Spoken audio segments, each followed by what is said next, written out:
सभी साथियों को जय हिंद। दोस्तों, मैं आपका साथी, आपका दोस्त डॉक्टर अशोक शर्मा एक बार फिर से आप सब लोगों का मॉर्निंग इंग्लिश डॉज के साथ आपके अपने YouTube channel doctor Ashok Sharma में स्वागत करता हूं।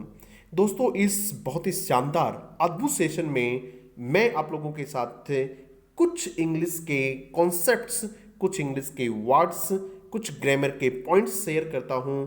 छोटा सा सेशन होता है, छोटा सा डोज होता है, छोटी सी खुराक होती है इंग्लिश की, जो रोजाना आप सुबह ले सकते हैं और अपनी इंग्लिश को बहुत शानदार बना सकते हैं। तो आज के इस सेशन में दोस्तों, ये चौथा वीडियो है। इस सेशन में हम कोई एडजेक्टिव डिस्कस करते हैं जो आप लोगों को स्पोकन इंग्लिश में, रिटन इंग्लिश में, बोलने में, समझने में बहुत उपयोगी होते हैं। इस प्रकार के एडजेक्टिव्स की एक लिस्ट मैंने बना रखी है जो रोजाना मैं आपसे एक शेयर करता हूं। इससे पहले हम 3 शेयर कर चुके हैं। यदि आपने नहीं देखे हैं तो आप चैनल की प्लेलिस्ट में जाइएगा, वहां आपको इंग्लिश बूस्टर डोज नाम से आपको मिलेगा, तो वहां आप ये देख सकते हैं। आज का जो हमारा वर्ड है वो है एग्रीएबल। एक बार मेरे साथ सब वर्ड को बोल लेंगे, एग्रीएबल बोलेंगे इसको, एग्रीएबल। देखो, सही प्रोनाउंसिएशन बहुत जरूरी है। इस वर्ड को सही क्या बोला जाता है, इसका उच्चारण जो है वो बहुत जरूरी है। सही उच्चारण के बिना आपकी अंग्रेजी बोलना और न बोलना बराबर है, उससे कोई ज्यादा फर्क नहीं पड़ेगा। एग्रीएबल क्या बोलेंगे आप इसको? एग्रीएबल बोलेंगे। ये इसका इंग्लिश ट्रांसक्रिप्शन है। इंग्लिश ट्रांसक्रिप्शन का मतलब होता है, इसको फेनेटिक्स में कैसे लिखा जाता है। जो बच्चे टीचर बनना चाह रहे हैं, रीट, टेट, सीटेट की तैयारी कर रहे हैं, उनके सिलेबस में फेनेटिक सिंबल्स हैं, ट्रांसक्रिप्शन है, ये वो जानते हैं।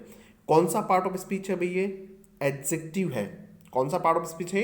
एडजेक्टिव है। एडजेक्टिव का मतलब ये होता है कि इसका संबंध किसी नाउन से होता है। ये किसी नाउन को परिभाषित करता है, किसी नाउन की विशेषता बताता है, किसी प्रोनाउन की विशेषता बताता है। क्लियर हो गई? मैंने आपको बताया था कि आप लोग एस मेथड से इंग्लिश सीखेंगे।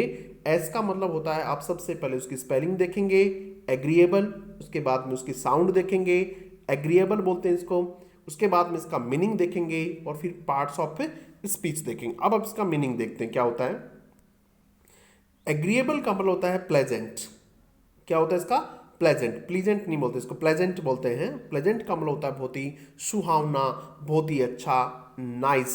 ये इसके सिमिलर वर्ड है। एग्रीएबल के सिमिलर वर्ड है प्लेजेंट, नाइस। इसका हिंदी में होता है रुचिकर, सुखद या मनोहर। जो आपके मन को अच्छा लगता हो उसको आप क्या कहेंगे? एग्रीएबल कहेंगे। इसका जो ऑपोजिट वर्ड होता है वो होता है डिसएग्रीएबल। ऑपोजिट वर्ड क्या होता है? डिसएग्रीएबल। इसके साथ डिस जोड़ देते हैं जो आपको अच्छा नहीं लगता हो। अब हम इसके एग्जाम्पल्स देखेंगे, इसके उदाहरण देखेंगे और उदाहरण के साथ साथ हम इसको ट्रांसलेट करना भी सीखेंगे।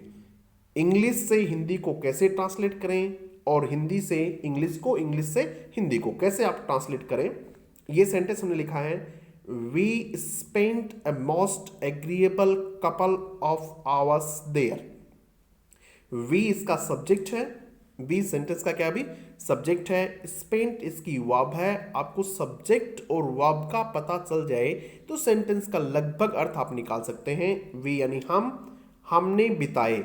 स्पेंट, SPENT, स्पेंट, स्पेंट यानी बिताना होता है, ये उसकी सेकंड फॉर्म है। वी स्पेंट, हमने बिताए।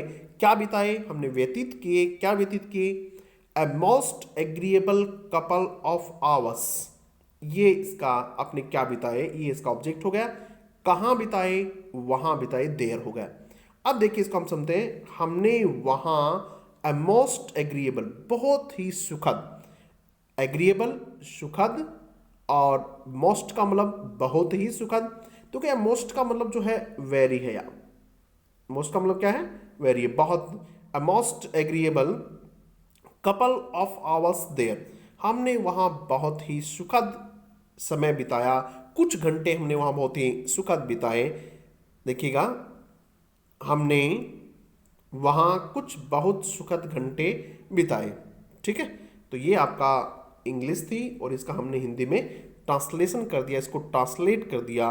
अब इसके और एग्जांपल्स देखते हैं। पहला देखिएगा, एन एग्रीएबल यंग मैन, एक कोई बहुत ही अच्छा आदमी, एग्रीएबल यंग मैन, उसका आप कहेंगे एन एग्रीएबल यंग मैन। जिस तरह से he is an agreeable young man, वो बहुत ही शानदार, सुहाना, बहुत ही अच्छा आदमी है।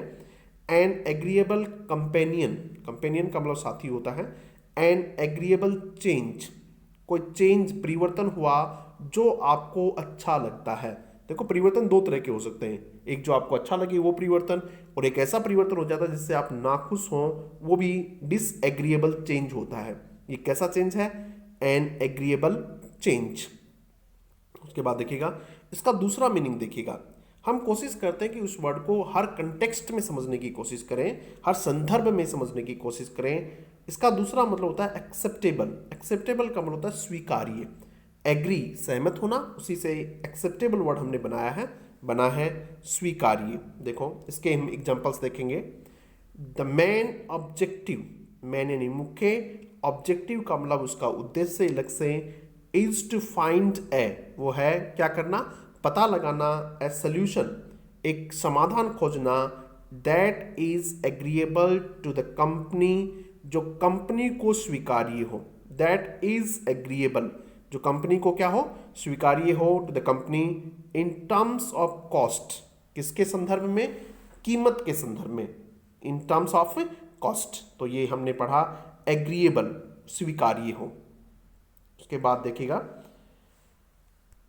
अ plan that is agreeable to everyone, ये एक प्लान है, एक योजना है जो सब लोगों के लिए क्या है, स्वीकार्य है। इस तरह से this is the plan that is agreeable to everyone, ये एक प्लान है जो सब लोगों के लिए क्या है, एग्रीएबल है।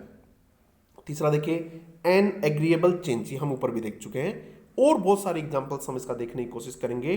बेटा यदि वास्तव में आप इंग्लिश सीखना चाह रहे हैं तो कमेंट बॉक्स में कम से कम एक सेंटेंस तो जरूर बनाएं, एक सेंटेंस आप निश्चित रूप से बनाएं। ये जो मैं आप लोगों को रोजाना सुबह जो डोज देता हूं इंग्लिश का, ये आपके अच्छे के लिए है। आप इसको कंटिन्यू सुने, रोजाना 10 बजे सुने, अपने साथियों के साथ इसको साझा करें। He is a very agreeable young man, हमने ऊपर देखा था, वो क्या है, बहुत ही। Traffic is one of the less agreeable aspects of city life, traffic जो है is one of the less agreeable aspects, one of the मतलब जितने भी एस्पेक्ट्स हैं जो कम अच्छे लगने वाले हैं उनमें से एक है। एस्पेक्ट्स एंड पहलू है, यानी ट्रैफिक शहर के जितने भी कम पसंद करने वाले जो पहलू हैं उनमें से एक कौन होता है, ट्रैफिक भी होता है। तो यहां इसमें लिखा हुआ द लेस एग्रीएबल। उसके बाद देखिए, दे स्पेंट, उन्होंने बिताई, एन एग्रीएबल इवनिंग टुगेदर, एक शानदार सुहानी शाम उन्होंने बिताई।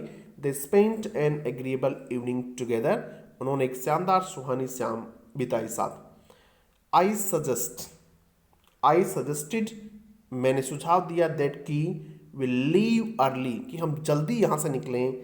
एंड सी सीम्ड एग्रीएबल, और लगी कि वो इसको स्वीकार कर रही है, सी सीम्ड एग्रीएबल। ठीक है, तो आज का ये हमारा सेशन था, छोटा सा सेशन, आप लोगों को पसंद आया होगा। निश्चित रूप से आप अपने साथियों के साथ साझा करें और कमेंट बॉक्स में जरूर से जरूर इसके एग्जांपल्स और लिखें। Thank you.